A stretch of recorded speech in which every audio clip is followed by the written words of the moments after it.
ሰላም እጅጉን የተወደዳችሁና የተከበራችሁ የኦን ስፖርት አድማጭ ተመልካቾቻችን እንደምን አደራችሁ። የዕለተ አርብ የጧት ስፖርታዊ መረጃዎችን ከአሁን ስፖርት ይዘን መጥተናል። በርካታ መረጃዎችን ነው ለእናንተ ለውድ አድማጮቻችን ይዘን እየቀረብ ነው። ከነዚህ መካከል እንግዲህ ትላንትና የአውሮፓ የኮንፈረንስ ሊግ እንዲሁም ደግሞ የዩሮፓ ሊግ ጨዋታዎችም ተደርጓል። እሱን በስፋት የምንመለከት ይሆናል። ከዚህም በተጨማሪ ደግሞ የክለብ መረጃዎችን በስፋት ይዘን ቀርበናል። የማንቸስተር ዩናይትድ ተጫዋቾች ለቅጣት እንደቀረቡ እየተመለከትን እንገኛለን። ሌሎችንም መረጃዎች እንዲሁ የምናጋራችሁ ነው የሚሆነው። ብቻ እናንተ እስከ መጨረሻው ድረስ ከኛ ጋር እንድትቆዩ እንጋብዛችኋለን። እኛም ቀጥታ ወደ ፕሮግራሞቻችን ነው የምናልፈው። ከሀገር ውስጥ መረጃዎቻችን ስንጀምር በሲቢኢ የኢትዮጵያ ፕሪሚየር ሊግ መርሃ ግብር ኢትዮጵያ ንግድ ባንክ ከመቀሌ ሰባ እንደርታ ጋር ያደረጉትን ጨዋታ ሁለት አቻ በሆነ ውጤት ማጠናቀቅ ችሏል። ለኢትዮጵያ ንግድ ባንኮች ኤፍሬም ሌጋሞ እንዲሁም ደግሞ አዲስ ግዴይ ሲያስቆጥሩ ለመቀለን ሰባ እንደርታ ኪቲካ ጀማ እንዲሁም ደግሞ ሱሌማን ሐሚድ ከመረብ ማሳረፍም ችሏል። በተመሳሳይ ሰዓት በተደረገ ሌላ ጨዋታ አርባ ምንጭ ከነማ ከሀዲያ ሆሳዕና ጋር 1-1 በሆነ ውጤት ነው እንዲሁ ማጠናቀቅም የቻሉት። ለአርባ ምንጭ ከነማ ታምራት እያሱ ሲያስቆጥር እዮብ አለማየሁ ሀዲያ ሆሳዕናን አቻ አድርጎ ማጠናቀቅም ችሏል። ቀን ላይ በተደረገ መርሃ ግብር ሽረ ምድረገነት ድሬዳዋ ከነማን 2-0 በሆነ ውጤት ማሸነፍም ችሏል። ሽረ ምድረገነት የመጀመሪያ ግቦችን ዳንኤል ዳርጌ እንዲሁም ደግሞ አቤል ማሙሽ ማስቆጠርም ችሏል። የሊግ የደረጃ ሰንጠረዡን ስንመለከት ድሬዳዋ ከነማ በ10 ነጥብ 9ኛ ደረጃ ተቀምጧል። ሽረ ምድረገነት በ9 ነጥብ 11ኛ ደረጃ፣ ኢትዮጵያ ንግድ ባንክ በ8 ነጥብ 13ኛ ደረጃ፣ ሀዲያ ሆሳዕና በ7 ነጥብ 15ኛ ደረጃ፣ አርባ ምንጭ ከነማ በ4 ነጥብ እንዲሁም ደግሞ መቀለ ሰባ እንደርታ በ4 ነጥብ በጎል ተበላልተው 18ኛ እና 19ኛ ደረጃ ላይ መቀመጣቸውንም ተመለከትን። ወደ ባህር ማዶ ውጤቶች ደግሞ ስናመራ ትላንትና በአውሮፓ ሊግ እንዲሁም ደግሞ በአውሮፓ ኮንፈረንስ ሊግ የተደረጉ ጨዋታዎችም ነበሩ። ከነዚህ መካከል እንግዲህ በርካታ ጨዋታዎች የተደረጉ ሲሆን ሮማ በሜዳውና በደጋፊዎቹ ፊት የዩሮፓ ሊጉን መሪ ሚትላንድን ማሸነፍም ችሏል። 2-1 በሆነ ውጤት ነው ማሸነፍም የቻለው። ትላንትና ወሳኝ 3 ነጥብ ማሳካት ችሏል። ኤልአይኑይ ነው እንግዲህ የመጀመሪያውን ጎል ማስቆጠር እየቻለው። ከዛ በኋላ ኤልሻራዊ ሁለተኛውን ጎል በማስቆጠር 2-0 መምራትም ቻሉ። በ86ኛው ደቂቃ ላይ ፖሊኒዮ ብቸኛውን ጎል ለሚትላንድ ማስቆጠርም ችሏል። ትላንትና ወሳኝ ነጥብ ማግኘትም ችሏል ሮማዎች። እንዲሁም ደግሞ ፖርቶ በሜዳውና በደጋፊዎች ፊት ኒስን አስተናግዶ እንግዲህ 3-0 ማሸነፍም ችሏል። ጋቢ ቬጋ እንዲሁም ደግሞ ሳሙ አሞርዲዮ ናቸው ጎሎችንም ማስቆጠርም የቻሉት። ፌኖርድ በሜዳውና በደጋፊዎች ፊት በሴልቲክ የተሸነፈበት ሌላኛው ጨዋታም ነው። 3-1 በሆነ ውጤት ነው ፌኖርድ በሜዳውና በደጋፊዎች ፊት እንዲሁ ሽንፈት ማስተናገድም የቻለው። ሊል ዳይናሞ ዛግሬቭን 4-0 ማሸነፍም ችሏል። ሌላኛው ተጠባቂ ጨዋታ የነበረው በእንግሊዝ በቪላ ፓርክ የተደረገው የአስቶን ቪላና የያንግ ቦይስ ጨዋታም ነበር። አስቶን ቪላ ትላንትና በዶይ ማለን 2 ጎሎች እንግዲህ 2-1 ማሸነፍም ችሏል። ጆል ሞንቶሬ ነው ብቸኛውን ጎል ለያንግ ቦይስ ማስቆጠርም የቻለው። የኡናይ ኤሜሬው ትላንትና ማሸነፉን ተከትሎ እንግዲህ ወደ 3ኛ ደረጃነት መምጣትም ችሏል በ12 ነጥብ እንዲሁ ነው በ5 ነጥብ ጎል እንግዲህ 3ኛ ደረጃ ላይ መቀመጡን ነው እንዲሁ የደረጃ ሰንጠረዡ የሚያመላክተን። ቪክቶሪያን ፕሌዘን ከፍራይቡርግ ጋር ያደረጉትን ጨዋታ 0-0 ማጠናቀቅም ችሏል። ሉዶ ጎሬትስ ከሴልታ ቪጎ ጋር ያደረጉትን ጨዋታ 3-2 በሆነ ውጤት ሉዶ ጎሬትስ በሜዳቸው ማሸነፍ መቻላቸውንም ተመለከትን። ፊነርባቼ ከፍራንኮ ቫሮሲ ጋር ያደረጉትን ጨዋታ 1 አቻ ያጠናቀቁ ሲሆን ፓውክ ከብራንጋ እንዲሁ በተመሳሳይ 1 አቻ፣ ሬንጀርስም ከስፖርቲንግ ብራጋ ጋር 1 አቻ ማጠናቀቅም ችሏል። ሪያል ቤቲስ ከዩትሬክት ጋር ያደረጉትን ጨዋታ 2-1 ያሸነፉበት ሌላኛው ተጠባቂ ጨዋታም ነበር። በስፔን ነበር ይህ ጨዋታ መደረግም የቻለው። ቦሎኛ ማርቢ ሳልስበርግን አስተናግዶ እንግዲህ 4-1 ያሸነፈ ሲሆን ጌንክ ከባሴል ጋር 2-1 በሆነ ውጤት ማሸነፍም ችሏል። ኖቲንጋም ፎረስት እንግዲህ ተከታታይ ለ3ኛ ጊዜ ማሸነፍም ችሏል። በእንግሊዝ ፕሪሚየር ሊግ 2 ተከታታይ ድሎችን ማስመዝገቡን እናስታውሳለን። ትላንትና ደግሞ ማልሞን አስተናግዶ 3-0 በሆነ ውጤት ነው ማሸነፍም የቻለው። በዚህም እንግዲህ የደረጃ ሰንጠረዡን በአሰልጣኝ ሾን ዳይሸር ማስተካከል መቻሉን ነው እንዲሁ እያስመለከተንም የሚገኘው። ወደ 16ኛ ደረጃ ላይ መምጣት ችሏል በ8 ነጥብ እንዲሁ ነው በ4 ነጥብ ጎል። ይህም እንግዲህ ቀጣይ ጨዋታዎችን የሚያሸንፍ ከሆነ ቀጣይ እድሉን በጣም የሚያሰፋ ነው የሚሆነው። ኖቲንጋም ፎረስት ክሬቬና ዝቬዝዳም እንግዲህ ከስቱዋ ቡካሪስት ጋር ያደረጉትን ጨዋታ 1-0 አሸንፈዋል። ፓናቲናኮስ ስቱርም ግራዝን 2-1 ያሸነፈ ሲሆን ማካቢ ቴላቪቭ በሜዳውና በደጋፊዎች ፊት በኦሎምፒክ ሊዮን 6-0 በሆነ ሰፊ ውጤት መሸነፍ መቻሉ ነው የተመለከትነው። ኦሎምፒክ ሊዮን ትላንትና ማሸነፉን ተከትሎ እንግዲህ መሪ መሆን ያስቻለውን ውጤት ነው ይዞ መውጣትም የቻለው። ቦሄድስ ኤግል ከስቱትጋርት ጋር ያደረገውን ጨዋታ እንዲሁ 4-0 በሆነ ውጤት በሜዳውና በደጋፊዎች ፊት ጎሄ ኤድልስ በስቱትጋርት መሸነፉን ነው የተመለከትነው። የደረጃ ሰንጠረዡን ስንመለከት ኦሎምፒክ ሊዮን በ12 ነጥብና በ9 ነጥብ ጎል አንደኛ ደረጃ ላይ ተቀምጧል። ሚትላንድ በተመሳሳይ በ12 ነጥብና በ7 ጎል ሁለተኛ ደረጃ ላይ የተቀመጠ ሲሆን እንግሊዝ ፕሪሚየር ሊጉ አስቶን ቪላ በ12 ነጥብና በ5 ነጥብ ጎል ሶስተኛ ደረጃ ላይም ተቀምጠዋል። ፍራይቡርግ፣ ሪያል ቤቲስ፣ ፍራንኮ ቫሮሲ፣ ስፖርቲንግ ብራጋ እንዲሁም ደግሞ ፖርቶ እስከ 8ኛ ደረጃ ላይ መቀመጣቸውን ነው እንዲሁ የደረጃ ሰንጠረዣቸው የሚያመላክተን። ማካቢ ቴል አቪቭ እንዲሁም ደግሞ ኒስ ደግሞ 35ኛ እና 36ኛ ደረጃ ላይ መቀመጥ ችሏል። 1 ነጥብ እንዲሁም ደግሞ 0 ነጥብ በመያዝ የዩሮፓ ሊግ ጨዋታዎች እነዚህ ነው የሚመስሉት። በኮንፈረንስ ሊጉም እንግዲህ ከሚጠበቁ ጨዋታዎች መካከል አንድ ተጠባቂ ጨዋታም ነበር። ክሪስታል ፓላስ ከሜዳው ውጭ ያደረገውን ጨዋታ መሸነፍ መቻሉን ተመልክተናል። ከስትራስቡርግ ጋር ያደረጉትን ጨዋታ እንግዲህ 2-1 በሆነ ውጤት ነው ከሜዳቸው ውጪ መሸነፍም የቻሉት። ማክቴል በመጀመሪያው ደቂቃ እንግዲህ በ35ኛው ደቂቃ ላይ ጎል ቢያስቆጠርም ተከታታይ በተቆጠረባቸው 2 ጎሎች 2-1 በሆነ ውጤት መሸነፍ መቻላቸው ነው የተመለከትነው። ክሪስታል ፓላስ ትላንትና ያልተጠበቀ ሽንፈት ማስተናገድም ችሏል። ስትራስቡርግ በአሁኑ ሰዓት ላይ እንግዲህ ወደ 2ኛ ደረጃ ላይ መቀመጥም ችሏል። በ10 ነጥብና በ3 ንጹህ ጎል ክሪስታል ፓላስን ስንመለከት ወደ 18ኛ ደረጃነት ዝቅ ማለቱን ተመለከተን። 6 ነጥብና 2 ንጹህ ጎሎችንም እንዲሁ መያዝ መቻላቸውን ትላንትና የተደረጉ ጨዋታዎችም ነበሩ። ዛሬም እንግዲህ የሊግ ጨዋታዎች የሚቀጥሉ ነው የሚሆኑት። በስፔን ላሊጋ እንዲሁም ደግሞ በፈረንሳይ ሊጓን የሚደረጉ ጨዋታዎች አሉ። በስፔን ላሊጋ ሄታፌ ከኤልቼ ጋር የሚያደርጉት ጨዋታ ይጠበቃል። ኮሞ ከሳሱሎ ሲጫወቱ በጣሊያን ሴሪኤ፣ በጀርመን ቡንደስሊጋ ቦሩሲያ ሞንቸግላድባክ ከአርቢ ሌፕዚግ ጋር የሚያደርጉት ጨዋታ ይጠበቃል። በፈረንሳይ ሊጓን ሜትዝ ከስቴድ ሬንስ ጋር የሚያደርጉት ዛሬ የሚደረጉ ተጠባቂ ጨዋታዎችም ናቸው። ፖል ስኮልስ በካሴሜሮ እንዲሁም ደግሞ ፈርናንዴዝ ዋንጫ ማሸነፍ የሚቻል አይመስለኝም ሲል ሀሳቡን ሰጥቷል። የቀድሞ የቀያዮቹ ሰይጣኖች ታሪካዊ ተጫዋች የሆነው ፖል ስኮልስ የማንቸስተር ዩናይትድ የመሃል ሜዳ ተጫዋች በተወሰነ መሻሻል መቻሉን እንዲሁ ይገባል ሲል ነው ሀሳቡን የሰጠው። የመሃል ሜዳው ተጫዋች በካሴሜሮና ፈርናንዴዝ ሊጉን ማሸነፍ ይቻላል ወደሚለው እርግጠኛ አይደለውም ሲል ሀሳቡንም ሰጥቷል። ማንቸስተር ዩናይትድ እንዲሁም ደግሞ የ6 ቁጥር ተጫዋች ስንመለከት እንግዲህ ማንቸስተር ዩናይትድ ጥር ላይ የ6 ቁጥር ተጫዋች ለማስፈረም አሁንም ትኩረት አድርገው እንደሚሰሩ እየወጡ ያሉ መረጃዎች እያሳዩ ይገኛሉ። ቀያዮቹ ሰይጣኖች በክረምት የዝውውር መስኮት ዘግይተውም ቢሆን ብራይተን ካርሎስ ባሌባን ለማስፈረም ሲሰሩ የተመለከትናቸው የነበረ ቢሆንም ሊሳካላቸው አልቻለም። አሁን ግን የተለያዩ ተጫዋቾችን አሁንም እንግዲህ እየተመለከቱ ይገኛሉ። ምንም እንኳን ከፍተኛ ተጫዋቾች እንደ ኤሊዮት አንደርሰን፣ አዳም ዋርተንና ካርሎስ ባሌባ የመሳሰሉ ተጫዋቾችን ቢመለከቱም በጥር እነዚህን የማግኘት እድላቸው ግን ጠባብ መሆኑ ነው እየተገለጸ የሚገኘው። ምናልባትም እንግዲህ ወደ አትሌቲኮ ዲ ማድሪድ በመሄድ የቀድሞ የቼልሲ ተጫዋች የሆነውን ኮነር ጋላገርን የግላቸው ለማድረግ እንደሚሞክሩ መረጃዎች በስፋት እያመላከቱም ይገኛሉ። ይህንን ሙከራ እንደሚያደርጉ ነው መረጃዎች እያሳዩም የሚገኙት። የማንቸስተር ዩናይትድና ካርሎስ ባሌባ ዝውውር ራሱን ሊያገል እንደሚችል አሁን ደግሞ ያሉ መረጃዎች እያሳዩም ይገኛሉ። ቤን ጃኮብስ እንደወጣው መረጃ ከሆነ የካርሎስ ባሌባ ብቃት በዚሁ ባለበት የሚቀጥል ከሆነ ማንቸስተር ዩናይትድ ራሳቸውን ከዚህ ዝውውር ሊያገሉ እንዲሁ ደግሞ እይታቸውን ሊቀይሩ እንደሚችሉ ነው መረጃዎችን የሚያሳየው።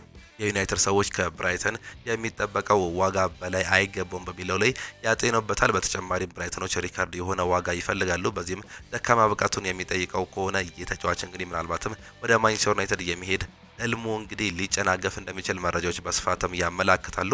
ሴኔ ላመንስ ሀሳቡን ይሰጣል። እዚህ ጥሩቱ እጅግ የተለየ ነው ሲል ነው የሚናገረው። ሁሉም ነገር ትንሽ ፈጠን ይላል፣ እናም በዛ ላይ ሰዎች ሁሉ ጠንካራ ናቸው፣ እሱም ትንሽ ይፈትናል ሲል ሀሳቡንም ሰጥቷል።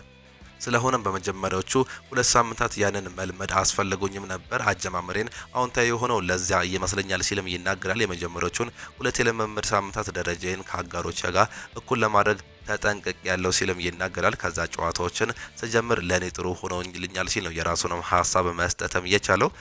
ለማንቸስተር ዩናይትድ በነጻ በጫወት እንኳን አይቆጨኝም ብሏል። ናይጄሪያው የቀድሞ የማንቸስተር ዩናይትድ አጥቂ የሆነው ኢርሴን ኦጎይ በማንቸስተር ዩናይትድ ቤት ያለ ደሞዝ መጫወት እንኳን ለኔ ትልቅ ክብር ነው ሲል ነው መናገርም የቻለው። በማንቸስተር ዩናይትድ ያሳለፍኳቸውን ጊዜዎች እጅግ በጣም ነው የምወዳቸው። አሁንም ቢሆን ለማንቸስተር ዩናይትድ ያለ ክፍያም ቢሆን አይቆጨኝም። እጅግ በጣም የምወደው እንዲሁም ደግሞ የምደግፈው ክለብ ነው ሲል ሀሳብ መስጠቱን ነው እየተመለከተን የምንገኘው። ሌላኛው ኔይማር ጁኒየር ለክለቡ ራሱን ለመስጠት ማሰቡ እየተገለጸ ይገኛል። ብራዚላዊው ተጫዋች ኔይማር ጁኒየር በጉልበት ጉዳት ምክንያት እስከ ፈረንጆቹ አዲስ ዓመት ከሜዳ እንደሚርቅ መገለጹም ይታወሳል። በወራጅ ቀጠናው የሚገኘው ክለቡ ሳንቶስ በሊጉ ለመቆየት በቀጣይ 3 ጨዋታዎች ወሳኝ ይሆንባቸዋል። ይሁን እንጂ ኔይማር ጁኒየር የጉልበት ጉዳት ቢገጥመውም ከጉዳቱ ጋር ትላንትና ሙሉ ልምምድ መስራቱ ነው የተገለጸው። ኔይማር ጁኒየር ክለቡን ከመውረድ ለመታደግ ከጉዳቱ ጋር ተጫውቶ መስዋዕትነት መክፈል እንደሚፈልግ የብራዚል መገናኛ ብዙሃን እየዘገቡም ይገኛሉ። ኔይማር ጁኒየር በቀጣይ ከጉዳት ጋር በመጫወት በአመቱ መጨረሻ ቀዶ ጥገና ለማድረግ ማሰቡ ነው እየተገለጸም የሚገኘው። ሳንቶስ እንግዲህ ተከታታይ 3 ጨዋታዎች ይጠብቁታል። የመጨረሻዎቹ በእነዚህ ጨዋታዎች የሚሸነፍ ከሆነ ወደ ወራጅ ቀጠና የሚወድቅ ይሆናል። ይህንን ነገር እንግዲህ ለመቀየር ነው የቀድሞ ክለቡን በአሁኑ ሰዓት ላይ እየተጫወተበት የሚገኘውን ሳንቶስን እንግዲህ ላለመውረድ የሚደረገውን ጥረቱ ስለመሳተፍ ይህ ወሳኝ ተጫዋች እንግዲህ ራሱን መስዋዕት ለማድረግ እያሰበም የሚገኘው። ከትላንትና ጨዋታ በኋላ እንግዲህ የአርሰናል አንዳንድ ነገሮችም ተነስተዋል። ኖኒ ማዱኬ ሀሳቡን ሰጥቶ ነበር። እሁድ ሌላ ጨዋታ ይጠብቀናል ሲል ነው የገለጸው። ለአርሰናል የመጀመሪያ ጎሉን ያስቆጠረው ኖኒ ማዱኬ በራሱ የሚተማመን ተጫዋች መሆኑንም ገልጿል። በራሴ የምተማመን ተጫዋች ነኝ ያለው ኖኒ ማዱኬ ማንም ሰው የሆነ ነገር ማድረግ አትችልም ሲለኝ አልወድም ሲልም ነው የተናገረው። እሁድ ሌላ ትልቅ ጨዋታ አለብኝ፣ አንደኛ ደረጃ ከሁለተኛ ደረጃ ሲል ሀሳቡንም ሰጥቷል። እነሱ ጥሩ ቡድንም አላቸው፣ እኛም ምርጥ ቡድን አለን። ጥሩ ጨዋታ ይሆናል፣ ፈጣሪ ከፈቀደ የምንፈልገውን ውጤት እናገኛለን ሲል ነው ኖኒ ማዱኬ የሚገልጸው። እሁድ ምሽት 1 ሰዓት ተኩል ላይ በለንደን ደርቢ በስታንፎርድ ብሪጅ ከቼልሲ ጋር የሚያደርጉት ወሳኝ ጨዋታም ይጠበቃል። በዚህ ጨዋታ ላይ እንግዲህ አርሰናል የሚያሸንፍ ከሆነ ነጥቡን በማስፋት እንግዲህ የሊጉ መሪ ይሆናል። የሚሸነፍ ከሆነ ደግሞ ከሚቀጥለው ወይም ደግሞ ከሁለተኛ ደረጃ ላይ ከሚገኘው ከቼልሲ ያለውን የነጥብ ልዩነት ወደ 3 ብቻ ዝቅ ማድረግም ይችላል። ይህ እንግዲህ ለሁለቱም ክለቦች እጅግ በጣም ወሳኝ ነው። አርሰናል የሚያሸንፍ ከሆነ እንግዲህ የዚህ ዓመት የእንግሊዝ ፕሪሚየር ሊግ የዋንጫ ግስጋሴውን ከፍ ማድረግ ውጤቱን እንዲሁም ደግሞ የነጥብ ልዩነቱን ከፍ አድርጎ መቀጠል ይችላል። የሚሸነፍ ከሆነ ግን ከታች ያሉት እንዲሁ ወደሱ የሚቀርቡበት እድልን ያጋጥማቸዋል። ቪንሴንት ኮምፓኒ አርሰናልን በድጋሚ እፈልጋቸዋለሁ ሲል ነው የተናገረው። ዛሬ የፍጻሜው ጨዋታ አይደለምም ሲል እንዲሁ ተናግሯል። በትላንትናው ዕለት የባየር ሙኒክ ዋና አሰልጣኝ ቪንሴንት ኮምፓኒ ከምሽቱ ሽንፈት በኋላ ምንም ያጣነው ነገር የለም ሲሉ ነው የተናገሩት። የአውሮፓ ሻምፒዮንስ ሊግ አሸናፊ ዛሬ አልተወሰነም ያሉት አሰልጣኙ እኛ ዛሬ ምንም ያጣነው ነገር የለም ሲሉ ለጋዜጠኞችም ተናግሯል። አክሎም በዚህ ዓመት በድጋሚ እንደምናገኛቸው ተስፋ ማድረጋለሁ። እነሱ ማሸነፍ አንችልም የምንባልበት ደረጃ ላይ አይደለንም ሲል እንዲሁም ተናግሯል። እነሱ በድጋሚ መግጠም በጣም እፈልጋለሁ፣ ነገሮች እንዴት ወደ ቀጣዩ ዙር እንደሚሄዱ ማየት እፈልጋለሁ ሲሉም ገልጿል። እንግሊዛዊው አጥቂ ሃሪኬን በበኩሉ ውድድሩ ሊጠናቀቅ አካባቢ አርሰናልን እንደምናየው እርግጠኛ ነኝ፣ ስለዚህ ያንን በጉጉት እንጠብቃለን ሲል እንዲሁ መናገሩ ነው የተመለከት ነው። በትላንትናው ጨዋታ ላይ እንግዲህ መሸነፋቸውን ተከትሎ ይህንን ሀሳብ መስጠታቸውንም ተከትሎ በሚቀጥሉት በተለይም በጥሎ ማለፍ ላይ ብንገናኝ ደስ ይለናል። አንድ ጨዋታ በእነሱ ሜዳ፣ አንድ ጨዋታ በእኛ ሜዳ፣ ከዛ የሚሆነውን ታዩታላችሁ ሲሉ ነው መግለጽም የቻሉት። ከአንድ ዓመት በፊት እንግዲህ በ2024 ላይ በሩብ ፍጻሜው የጥሎ ማለፍ ላይ ባየር ሙኒክ እንዲሁ አርሰናልን ጥሎ ማለፉን እናስታውስም ነበር። ይህንን ዳግም መስራት እንፈልጋለን ሲል ነው ቪንሴንት ኮምፓኒ እየተናገሩ የሚገኙት። ሪካርዶ ካላፊዮሪ ከመቀየሩ በፊት እያወራህ ነበር እና ልክ እንደገባ ወደ ክንፍ ሮጦ ኳስ አሻግሮ ጎል እንዲቆጠር እናደረገ አንተ ምን መክረኸው ነው ተብሎ ተጠይቆ ነበር። አሰልጣኝ ሚኬል አርቴታ ሲናገር እኔ ነገርኩት ይሄንን ነው፣ ገብተህ ወደ ክንፍ ሮጠህ ኳስ አሻገር፣ ከዛ ወዲያውኑ ጎል እናስገባለን ብዬ ነገርኩት ሲልም ተናግሯል። ይህም እንግዲህ እንደገባ በ2 ደቂቃ ልዩነት ለውጦችንም አይተናል። ይህ እጅግ በጣም ጥሩ ተጫዋች መሆኑን አሁንም እያስመሰከረ ይገኛል ሲሉ አሰልጣኙም ተናግሯል። ሃሪኬን ስለ አርሰናል ይናገራሉ። በአውሮፓ ሻምፒዮንስ ሊግ ላይ እያንዳንዱን ጨዋታ ያሸነፈበት ምክንያት እንዲሁም በሊጉ ውስጥ አንደኛ ደረጃ ላይ የደረሱበት ምክንያት አለ። ጥሩ መዋቅር አላቸው። ከአንደኛ እንዲሁም ደግሞ ሁለተኛ ኳሶች ያሸንፋሉ። ስብስባቸው እጅግ በጣም ጠንካራ ነው ሲል ሃሪኬንም ይናገራሉ። በውድድሩ የመጨረሻ ደረጃዎች እንደገና እንደምንገናኝ እርግጠኛ ነኝ፣ ስለዚህ ያንን በጉጉት እንጠብቃለን ሲል ነው ሀሳቡንም ለቲኤንቲ ስፖርት እንዲሁ መግለጽም የቻለው። በሚቀጥሉት ጊዜያት በተለይም በጥሎ ማለፍ ላይ መገናኘት እንፈልጋለን ሲል ይሁ የቀድሞ የቶተናም ተጫዋች ሀሳቡን ሰጥቷል። ቪንሴንት ኮምፓኒም እንግዲህ በጥሩ ደረጃ ተጫውተናል ሲሉም እንዲሁ በጨዋታው ላይ ተናግሯል። ጥሩም ውጤት አስመዝግበናል፣ ስለዚህ እንኳን ደስ አላችሁ፣ በተቻለ ፍጥነት በድጋሚ ከነሱ ጋር መጫወት እፈልጋለሁ፣ እናም ከዚህ ጋር መማር እንፈልጋለን፣ እናም ከነሱ ጋር ክብር እንሰጣለን ሲልም ነው የተናገረው። ሃሪኬን እንግዲህ ባለፉት 16 ዓመታት የፕሮፌሽናል እግር ኳስ ተጫዋች በነበርኩባቸው ጊዜያት እንደዚህ አይነት ከፍተኛ ጥራት ያለው ቡድን አይቼ አላውቅም። ምስጋና ለሚኬል አርቴታ እንዲሁም ደግሞ ለሰራተኞቹ እየገባና እጅግ በጣም ተጠናክሯል ሲል ሀሳቡንም ሰጥቷል። ከጨዋታው በኋላ ሰርጂን አብሪምም ሲናገር እንግዲህ አርሰናል በጣም ጠንካራ ተጋጣሚ ነው፣ የተሸነፍንበትም ምክንያት እነሱ ከኛ የተሻሉ ስለነበሩ እንዲሁም ብዙ ሙከራዎች ስላደረጉ እንዲሁም ተጨማሪ ጎሎችን ስላስቆጠሩ ነው ሲል ሀሳቡን መስጠቱን በትላንትናው ጨዋታ ላይ ተመለከትን። በርካቶቹ እንግዲህ የዚህ ዓመት አርሰናል ምን ያህል ጠንካራ እንደሆነ አሁንም እያሳየን ይገኛል ሲሉም ገልጸዋል። በዚህ ዓመት በቪንሴንት ኮምፓኒ የሚመራው ባየር ሙኒኮች እንግዲህ የመጀመሪያ ሽንፈታቸውን ትናንትና ምሽት መቅመሳቸውን ተመልክተናል። አርሰናሎች በዚህ ዓመት ካለፉት 5 ጨዋታዎች 1 ጎል ብቻ ነው በአውሮፓ ቻምፒየንስ ሊግ ላይ የተቆጠረባቸው። ወደ ማንቸስተር ዩናይትድ ስናመራ እንግዲህ ዩናይትድ ኢንቨስትመንቱን የሚቀጥል መሆኑ እየተገለጸ ይገኛል። ማንቸስተር ዩናይትድ በቀጣዮቹ የዝውውር መስኮቶች የሚያካሂዳቸውን ኢንቨስትመንቶችን በተጠናከረ መልኩ እንደሚቀጥልም ተገልጿል። በጥር የዝውውር መስኮት ነገሮች ባገናዘበ መልኩ ምናልባትም ዝውውሮች ሊኖሩ እንደሚችሉ እየተጠቆመም ይገኛል። ከዚህ በተጨማሪም በክረምት የዝውውር መስኮት አሰልጣኝ ሩበን አሞሪም የሚፈልጓቸው ተጫዋቾች ለማምጣት ከፍተኛ ደረጃ ኢንቨስትመንት እንደሚያደርጉ ነው እየተገለጸም የሚገኘው። ሮብ ዳውሰን ይህንን መረጃ ይዞት መውጣትም ችሏል። ማንቸስተር ዩናይትድ በተለይም በአማካይ ስፍራ ላይ እንግዲህ በርካታ ተጫዋቾችን እየተመለከተ እየመለመለም ይገኛል። ኤሊዮት አንደርሰን፣ ካርሎስ ባሌባ እንዲሁም ደግሞ አዳም ዋርተን የመሳሰሉ ተጫዋቾችን ይመለከታል። እንዲሁ አንጄሎ ስቲለርም ሌላኛው ምርጫ ነው። በጥር የዝውውር መስኮት ግን ከእነዚህ አይነት ተጫዋቾች ይልቅ ምናልባትም እንደ ኮነር ጋላገር የመሳሰሉ ተጫዋቾችን በውሰት የማምጣት ፍላጎት እንዳለው በማንቸስተር ዩናይትድ በኩል መረጃዎች ያሳያሉ። በክረምት የዝውውር መስኮት ደግሞ ወሳኝ ፊርማዎችን እንደ አዳም ዋርተን የመሳሰሉ ተጫዋቾችን የማግኘት ከፍተኛ ፍላጎት ይኖራቸዋል። ካርሎስ ባሌባንም ሳይዘነጋም ማለት ነው። ይህንኑ ይቀጥላሉ ሲል እንዲሁ ሮብ ዳውሰን መዘገቡን ተመለከትን። በክሪስታል ፓላስ እጅጉን የሚፈተነውን ማንቸስተር ዩናይትድን ስንመለከት እንግዲህ የእሁድ ተጋጣሚ ክሪስታል ፓላስ በሜዳቸው ሴልኸርስት ፓርክ ስቴዲየም ማንቸስተር ዩናይትድን የሚያስተናግዱም ይሆናሉ። ካለፉት 5 ዓመታት እንግዲህ ማንቸስተር ዩናይትድ ማሸነፍም አልቻለም። ለመጨረሻ ጊዜ ፓላስን በግዛ ሜዳቸው ማሸነፍ የቻሉት በ2020 ሲሆን ማርከስ ራሽፎርድ እንዲሁም አንቶኒ ማርሻል ባስቆጠሩት 2 ግቦች 2-0 በሆነ ውጤት ማሸነፍም ችለው ነበር። ከክሪስታል ፓላስ ጋር ባደረጓቸው ያለፉት 4 የሊግ ጨዋታዎች ላይ አንድም ጨዋታ ማሸነፍ አልቻሉም። በሶስቱ ጨዋታ ሲሸነፉ በአንዱ አቻ መውጣትም ችሏል። ከክሪስታል ፓላስ ጋር ባደረጉት ያለፉት 4 ጨዋታዎች ምንም አይነት ግብ ማስቆጠርም አልቻሉም። ፓላሶች በአንጻሩ 7 ጎል ማስቆጠርም ችሏል። ይህም እንግዲህ ቀጣይ ማንቸስተር ዩናይትድ ከሜዳቸው ውጪ በሴልኸርስት ፓርክ ስቴዲየም የሚያደርጉት ጨዋታ ምን ያህል ከባድ ሊሆን እንደሚችል ቅድሚያ ግምቶች እየወጡም ይገኛሉ። ማንቸስተር ዩናይትዶች እንግዲህ አሁንም በማጥቃት ረገድ እየተፈተኑም ነው የሚገኙት። ምናልባትም በዛ ጨዋታ ላይ የማቲያስ ኩኛ መመለስ ግን ጥሩ ለውጦችን ሊያሳይ እንደሚችል ነው እየተገለጸም የሚገኘው።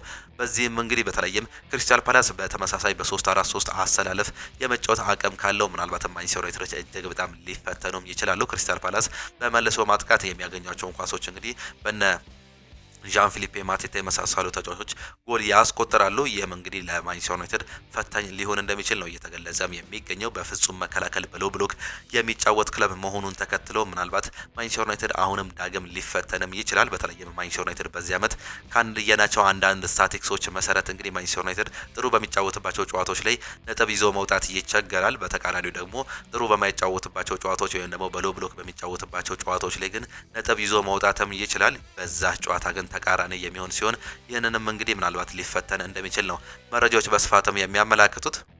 ለቅጣት አንድ ጨዋታ ብቻ የሚቀራቸው የማንቸስተር ዩናይትድ ተጫዋቾችን እንመልከት። ሁለት የሚሆኑ የማንቸስተር ዩናይትድ በፕሪሚየር ሊጉ ለአንድ ጨዋታ ቅጣት ለመዳረግ ከጫፍ መድረሳቸውም ተገልጿል።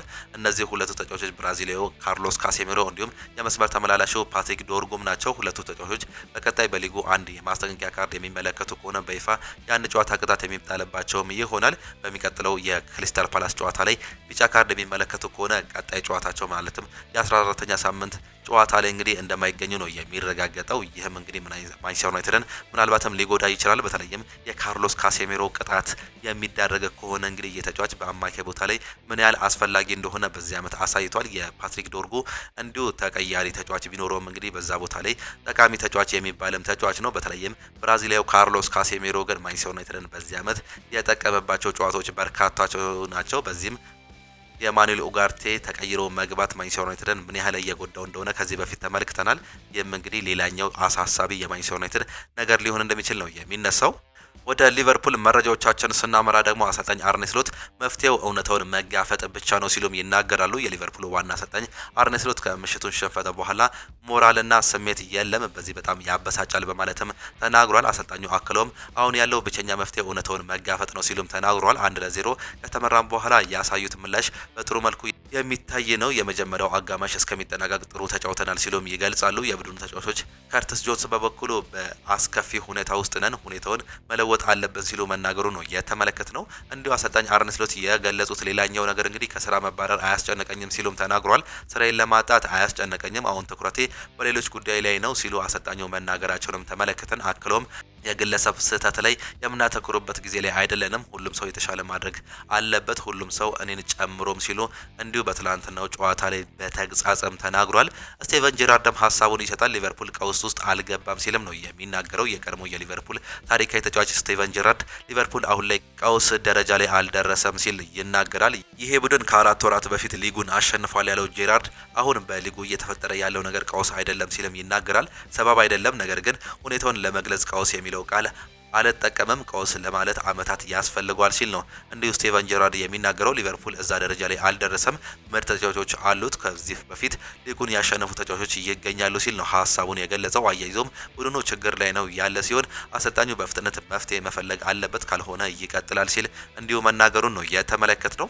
ሌላኛው ኪሊያን ምባፔ ጎሎችን አስቆጥሮ በጨዋታው ቪኒሲየስ ጁኒየር የሚያስደንቅ አቋም አሳይቷል። ሁላችንም አንድ ላይ ሆነን ለዚህ ቡድን ጠቃሚ መሆናችንን አሳይተናል ሲል ጃቪ አሎንሶ ከትላንትናው ጨዋታ በኋላም ተናግሯል። ኪሊያን ምባፔ 4 ጎሎችን ባሳየበት ወይም ደግሞ ባስቆጠረበት ጨዋታ ላይ ቪኒሲየስ ጁኒየር ግን እጅግ በጣም ድንቅ ነበር ሲሉ አሰልጣኙ መናገራቸውንም ተመለከትን። የኪሊያን ምባፔ ጨዋታ ነው ተብሎ ተጠይቆም ነበር። ብዙ ጎሎች አስቆጥሯል። ነገር ግን ቪኒሲየስ ጁኒየር በጣም ጥሩ ነበር። ኦፍሳይድ ያልነበረው የተሻረበት ግብ በቫር ሲታይ ቀርቦ ግቡ ካልጸደቀ በኋላ ኦፍሳይድ አለመሆኑን መረጋገጡ በጣም የሚያስነውር ነገር ነበር። ነገር ግን ብዙ አሲስቶችን አድርጓል ሲል ጃቪ አሎንሶም ተናግሯል። አልቫሮ ካራሬስ ከአንድ ቀን በፊት እንዲህ ሲል ተናግሮ ነበር። አዎ የመሀል ተከላካይ ሆኜ መጫወት እችላለሁ፣ አሰልጣኝ በሚፈልገው ቦታ ሁሉ መጫወት እችላለሁ፣ በፈለገው ቦታ እሆናለሁ ሲሉም ገልጾ ነበር። በትላንትናው ላይም ጥሩ እንቅስቃሴ ማድረግም ችሏል። ኪሊያን ምባፔ ለሪያል ማድሪድ ብዙ ግብ ባስቆጠረባቸው ጨዋታዎች ሪያል ማድሪድ ተሸንፎ የሚያውቀው በአንድ ጨዋታ ብቻ ነው። 12 ድል አድርጎ አንድ ሽንፈትም አስተናግዷል። ኪሊያን ምባፔ ለሪያል ማድሪድ ብዙ ግብ በማያስቆጠረባቸው ጨዋታዎች ሪያል ማድሪድ በብዛት ነጥብም ይጥላል። አንድ ድል፣ 2 ሽንፈት እንዲሁም ደግሞ አንዳቻ ማስመዝገብም ችለዋል። ከሰሞኑ በመገናኛ ብዙሃን ዘንድ እናንተን በተመለከተ ሲወሩ ስለነበሩ ጉዳዮች የምትለውን ነገር አለ ተብሎ ተጠይቆም ነበር ኤድዋርዶ ካማቪንጋ። አዎ በፕሬሱ ከሰሞኑ ብዙ እየተወራም ነበር፣ ሁሉም ሰው አይቻለው። እንደዚህ አይነት ነገሮች በከፋ ጊዜ ከመቼውም ጊዜ በላይ አሰልጣኛችንን ለመርዳት እንዴት እንደሆነ መልበሻ ክፍል ውስጥ እናሳያለን ሲል የራሱንም ሀሳብ መስጠቱን ነው የተመለከት ነው። ኪሊያን ምባፔም ተናግሯል። በሊቨርፑል በሬዮ ቫይካኖ እንዲሁም ደግሞ በኤልሲዮ ጨዋታ ላይ ጎል አላስቆጠርኩም፣ ይህ ማለት በቡድኑ ላይ ጥገኛ ሆኗል ማለት ይቻላል ተብሎ ተጠይቆም ነበር። አዎ እርግጥ አሁን በጠቀስካቸው ጨዋታዎች ላይ ጎል አላስቆጠርኩም፣ ማስቆጠርም አልቻልኩም። ነገር ግን ቡድኑ በአንተ ላይ የተመሰረተ ነው ማለት ሳይሆን ላለፉት ብዙ ጨዋታዎች ላይ ባለማሸነፋችን ተጠያቂ ከሚሆኑ ሰዎች መሀል ኪሊያን ምባፔ አንዱ ነበር ማለት ያለብህ ሲል እንዲሁ ይናገራል። ምክንያቱም ሜዳ ውስጥ እስካለሁ ድረስ የኔ ኃላፊነት ጎል ማስቆጠር ነው ሲል ነው የሚናገረው። ከዚህ ውጪ ይህ ጥያቄ መጥፎ እንዲሁም ደግሞ አክብሮት የጎደለው ይመስለኛል። እዚህ ቡድን ውስጥ እያንዳንዱ ሰው የራሱ የሆነ ኃላፊነት አለው። የኔም ስራ ጎሎችን ማስቆጠር ሊሆንም ይችላል። ነገር ግን ማወቅ ያለብህ እነዚህ ተጫዋቾች ጨዋታዎችን ማሸነፍ አንችልም ማለት የለብህም ሲል ነው ሀሳቡንም መስጠትም የቻለው። ዌስሊ ሽናይደር ስለ ጆዜ ሞሪኒዮም ይናገራል። በእግር ኳስ ሙያዬ በጣም አስከፊው ቅጽበት ከሪያል ማድሪድ መልቀቄ ጋር የተያያዘም ነበር። የውርደት ስሜት ነበር የተሰማኝ። ወደ ስልጠና ቦታ ሲሄድ ሎከሬ ባዶ ሆኖም አገኘሁት። ሁሉም እቃዎቼ ተጥለውም ነበር ሲል ይናገራል። ወደ ፕሬዝዳንቱ ቢሮ ሄጄ አናገርኩት። ጊዜ አልሰጠኝም። በቀላሉ አንተ ከእቅዳችን ውጪ ነህ፣ ቻምፒየንስ ሊግ ማሸነፍ እንፈለጋለን ሲልም ተናገረኝ። ከቢሮ ስወጣ እንዲህ አልኩት፣ ሚስተር የትም ቦታ ብሄድ የምጫወተው ለማሸነፍ እንደሆነ እወቅልኝ ሲልም ተናግሬውም ነበር። ከሁለት ቀናት በኋላ ጆዜ ሞሪኒዮም ደወለልኝ። ቁጥሬን ከቺቮ መሰለኝ ያገኘው፣ ምክንያቱም ከዛ በፊት በግል ተዋውቀን አናውቅም። እንደዚህ ያለኝ ዊስሊ በዚህ ያለበት ቦታ እጅግ በጣም ከባድ እንደሆነ አውቃለሁ። ወደ ኢንተርና አብረን ሁሉንም ነገር እናሸንፋለን ሲልም ተናገረኝ ይላል። እንዲሁ ተጫዋቹም ሲገልጽ በዛ ስሜት የነበረበትን ጊዜ ጆዜ ሞሪኒዮ ገና በመጀመሪያ ንግግሩ ነበር የወደድኩት በቡድን ውስጥ ካሉት በጣም አስፈላጊ ተጫዋቾች መካከል አንዱ እንደሆንክና አብረንም ቻምፒየንስ ሊግ እናሸንፋለን ብሎም አረጋግጠልኝ። ምናልባትም ለሁሉም ሰው እንዲህ ሊል ይችላል፣ እመኑኝ ግን ከሱ ጋር ያሳለፍኩት 1 አመት ከሌላ አሰልጣኝ ጋር 10 አመት ያክል ነው ሲልም ይናገራል። መጨረሻ ምን ሆነ መሰለ ሲል ይናገራል። ታውቃለህ ቻምፒየንስ ሊግ በበርናቦ አሸነፍኩኝ፣ ዋንጫውንም በሎከሬ ፊት አስቀመጥኩኝ። እንዲህም አልኩት ቃል የገባሁት ሁል ጊዜ እፈጽማለሁ ብዬ በሞራዬ እጅግ በጣም ጥሩ ቅጽበት የነበረበትን ጊዜ አስታውሳለሁ ሲልም ይናገራል። በስተመጨረሻም እንግዲህ አንድ የሀገር ውስጥ መረጃን እናጋራችሁ። ግብ ጠባቂ ለመሆን አስበው የተዋጣለት አጥቂ የሆነው ዳዊት ካሳውን እንመልከት። የባህር ዳሩ ፈርጥ አስደናቂ የምልመላ ጉዞን እንዲሁ የምንመለከት ይሆናል። ይህ ከሆነ 7 ዓመት ተቆጥሯል። የባህር ዳር ዩኒቨርሲቲ የስፖርት አካዳሚ ማህበረሰቡን ከሚያገለግልባቸው መንገዶች አንዱ የአካባቢው ማህበረሰብ ልጆችን ተሰጥቶ በመለየት አቅም ያላቸው ወጣቶችን በአካዳሚው ስር በማቀፍ ስልጠና መስጠት፣ ከዚያም ፈላጊ ክለቦች ሲመጡ ያለምንም ክፍያ ያስተላልፋል። በ2011 ክረምት ላይ ባህር ዳር ዩኒቨርሲቲ ስቴዲየም አካዳሚ የእግር ኳስ ክህሎት ያላቸውን ከ13 ዓመት በታች ታዳጊዎችን የመለመል ዘንድ ማስታወቂያ ማወጣ። ከ400 በላይ ልጆችም ተመዘገቡ። ከተመለመሉት ውስጥ በባህር ዳር ከተማ የተወለደው ዳዊት ካሳው አንደኛውም ነበር። በወቅቱ ይህንን መልመላ ያከናወኑት አሰልጣኝ ዳንኤል ጌትነት ወይም ደግሞ ዶክተር ዳዊትን የመለመሉበት ሂደት ሲያስታውሱ አንድ ጥያቄ አለኝ፣ ግብ ጠባቂ ልሞክር እንዴ ይላሉ ሀሳባቸውንም ሲገልጹ። በመጀመሪያው ዙር ምልመላ ጨርሰን ሁለተኛው ላይ ኳስ ከልጁ ጋር ሲጫወት ተመለከትኩት። አስገራሚ ተሰጥኦ እንዳለው ተረዳው። እናም ከግብ ጠባቂነት ይልቅ ሌሎች ቦታዎች ላይ ቢጫወት የበለጠ ውጤታማ እንደሚሆን በማመን በዩኒቨርሲቲው አካዳሚ እንዲታቀፍ እያደረግኩት ሲሉ አሰልጣኝ ዳዊት ጌትነት እንዲሁም ይናገራሉ ሁኔታውን ሲያስታውሱ። ከዚያም በዩኒቨርሲቲው ስር የሆነውን ሆፕ ኢትዮጵያ ወይም ተስፋ ኢትዮጵያ ፕሮጀክት ሁለንተናዊ ድጋፍ እየተደረገላቸው ዘመናዊ የእግር ኳስ ስልጠና ትምህርት እንዲያገኙም ተደርጓል። በኋላም አካዳሚያችን በጣም የሚኮራበት ተጫዋች ሆናል ሲሉ ዳንኤል ጌትነትም እንዲሁም ይናገራሉ። በባህር ዳር ዩኒቨርሲቲ ለ5 ዓመታት ሲቆይ ዳንኤል ጌትነት እንዲሁም አሰልጣኝ አስካለ ማርያም ትክክል ያደረጉለት ስልጠናውንም ያሰሩለት ሰው ነበሩ ሲልም ይናገራል። በ2014 ዩኒቨርሲቲውን ወክሎ ቡድኑ በአርባ ምንጭ ላይ ሲሳተፍ ዳዊት ካሳው ግሩም የውድድር ጊዜ አሳልፏል። እንዲሁም ከሳጥን ውጪ ግብ በማስቆጠርም ተሸላሚም ነበር። ያ ዳዊትን የሚፈልጉ ፕሮጀክትን መታየትም ጀመሩ። የአሁኑ የኢትዮጵያ እግር ኳስ ፌዴሬሽን ምክትል ፕሬዚዳንት ዳኛቸው ንግሩም ተጫዋቹን መከታተል ጀመሩ። የፓይለት ፕሮጀክት በመምጣትም ለተስፈኛው አጥቂ ሌላ ተጨማሪ እድገትም ፈጠረለት። በ2015 ይርጋለም ላይ የተካሄደው የታዳጊዎች ውድድር ለዳዊት ካሳው የበለጠ የጠቀመውም ነበር። ከዚያ ውድድር ነበር በ2016 3 ፖይንት አካዳሚውን የተቀላቀለው።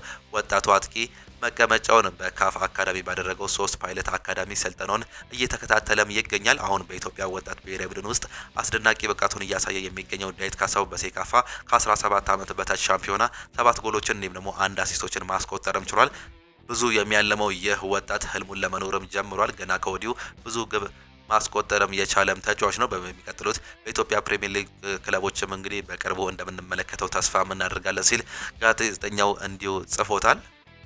እጅጉን የተወደዳችሁና የተከበራችሁ የሆኑ ስፖርት አድማጭ ተመልካቾቻችን ለዛሬ የነበረን ስፖርታዊ መረጃዎቻችን ይህንን እየመስሉ ነበረ። ፕሮግራሞቻችንን እንዴት አያችኋቸው? ሀሳብ አስተያየታችሁን ኮመንት ቦክስ ላይ ልታጋሩን ትችላላችሁ። የዛሬ የሆኑ ስፖርት የጠዋት ፕሮግራሞቻችን በዚሁ የሚጠናቀቁ ይሆናሉ። በከሳት ፕሮግራሞቻችን እስከምንገናኝ ድረስ ግን ቻው ቻው፣ መልካም ጊዜ፣ መልካም ውሎ እንዲሆንላችሁ ዳግም ተመኘን።